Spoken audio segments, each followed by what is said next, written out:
back to this exercise in a little while. But what I'd like to talk about is how yoga is sweeping the world. I think many of you are starting to become aware of this. It used to be kind of a mystery, but in case you don't know this, yoga isn't just practiced in the United States anymore. In fact, not just even in the United States, Europe, and Canada anymore. There are yoga centers popping up everywhere, which is, in my opinion, a fantastic thing, including throughout the Middle East. I teach in Dubai, I'm going to Lebanon, Turkey. There are yoga centers in plenty of places I haven't been. I just found out there's several yoga centers in Senegal, Africa. Senegal, which is in the western part of Africa. Throughout Asia, I think in China, in about 5 years, there will be more people practicing yoga than in America. They have a middle class of 300 million people. Did you know that? Their middle class is as wealthy as our middle class. They actually pay more for yoga per class than we do generally. And there's 300 million, that's our entire population.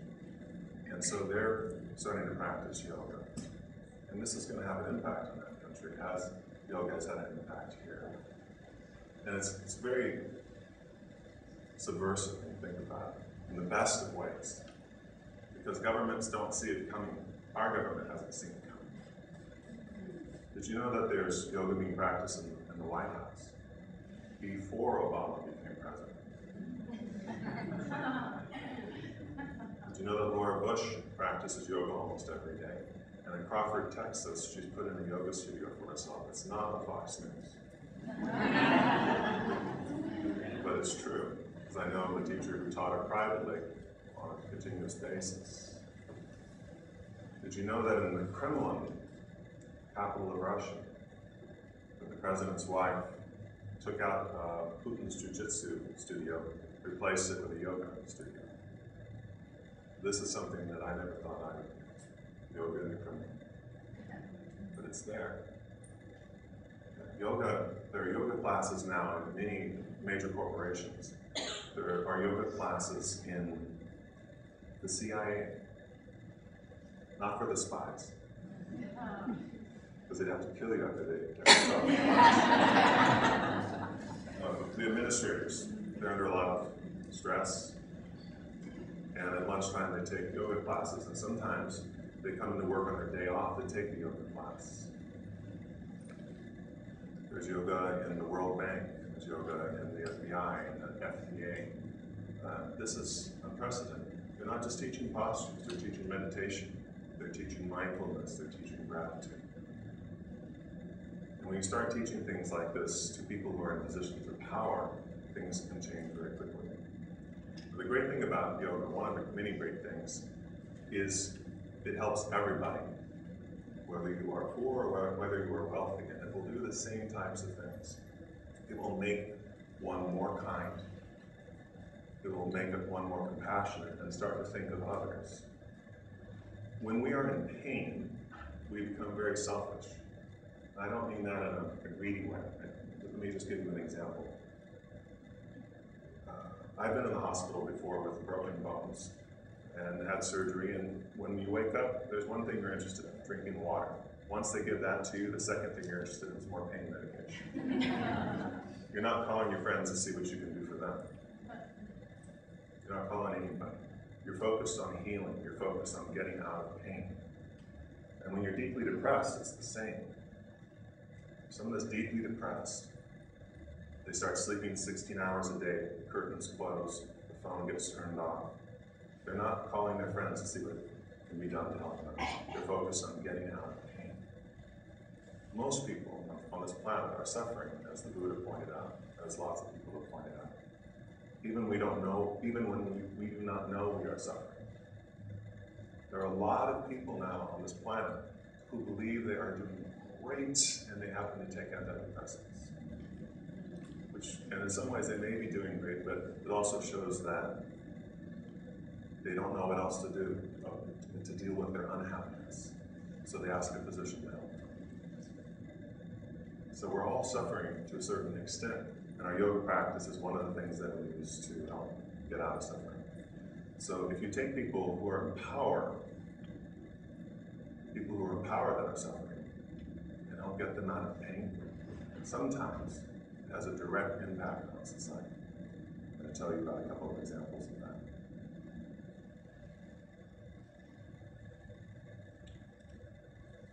You know, how many yoga teachers are in here? Raise your hand, please. Or one leg. Thank you. Looks like at least 2/3 of you are yoga teachers. So I'm especially excited to talk to you about this. When people first come to yoga, they usually come for physical reasons. Not always, but they come to yoga to help heal their back, help their knees, or just to get their friend off their back who's been bugging them to come to class. They hear that maybe it helps them to sleep better. Maybe it helps with depression. Maybe they've heard it's going to help with breathing difficulties they might have. And that's all true. So if you ask someone when they first walk in the door the first day, why are you coming to yoga, ma'am, sir? Well, I've got this back problem. My doctor said if I practice yoga, that it might help. And I think it'll help my golf game. So we hear things like that. And we hear things like, I don't sleep well, and I read it in the Vogue magazine that it can help you sleep, things like that. But now if you can interview the same people a year or two later, people who are still coming to yoga regularly, and say, did it help your back? Yes. Did it help you sleep? Yes. Is this why you're still coming? No. This is the big surprise that yoga has for everyone, is we find it has unintended or unexpected consequences which have a big impact on us. Yoga doesn't just open our hips, it opens our eyes. It doesn't just open our shoulders, it opens our ears. The Sufis call this opening the eyes and ears of the heart center. And when this happens, we start to see differently. We see the world differently. The same world everyone else sees, we see it, but we see it a little differently. And we hear things that we wouldn't have heard before.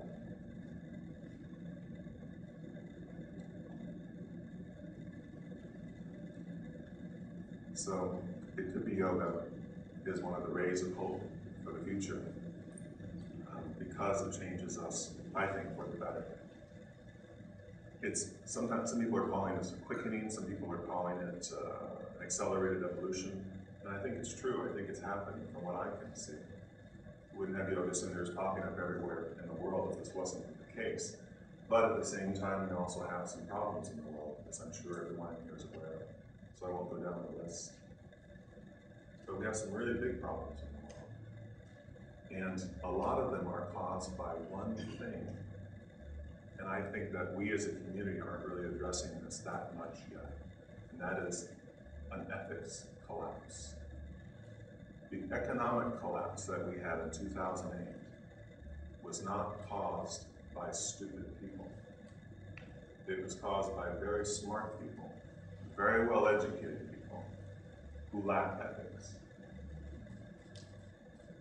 People like our parents, our grandparents, worked all their life, lost their retirement. Millions and millions of people lost their retirement. That's a big deal.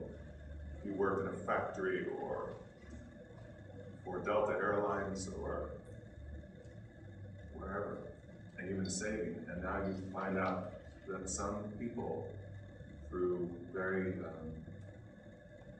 dastardly deeds, just lost your retirement for you, and they're not even going to jail for it. So we all know about this, but have you considered that the ethics issue is the issue of our time in a way?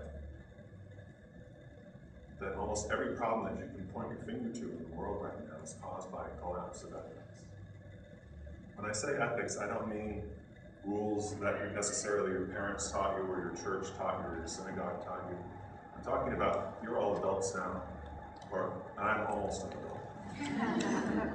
And at some point we choose our own ethics. Often it's a modified version of what we learned as children. We take it and we adapt it based on our life experiences.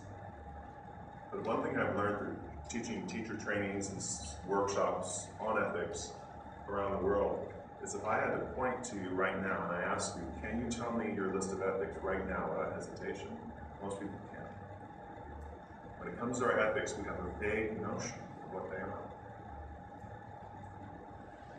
I talked about this yesterday. Some people are very young in their ideas of ethics. For example, I say, is there anyone in here that believes you should tell the truth at all times, at all places? One person raises their hand. I give one argument, and they stop believing it. In a moment, I say, you're hiding Anne Frank in your attic. The Gestapo's looking for her. They knock on your door, they hold up the picture, they say, do you know where she is, this young girl? This is called an ethical dilemma. When your ethic of protecting or nonviolence crashes with your ethic of telling the truth. Life is full of these things. So it's important that we challenge ourselves and invite friends and family to challenge us. Like, this is good conversation. Say, I believe in nonviolence. Create some scenarios where I might break that. And it can actually be a game. But it's illuminating because the more we learn about what our ethics are, the more we learn about ourselves. Now, sometimes when you bring up the word ethics, people do this. It's like if you have a sleeping disorder, just read books on ethics. It'll cure it. But did you know that we talk about, you and I talk about ethics every day? Go into any coffee shop by yourself and eavesdrop, and you will hear everyone around you saying things like, can you believe she said that to me? That was so disrespectful.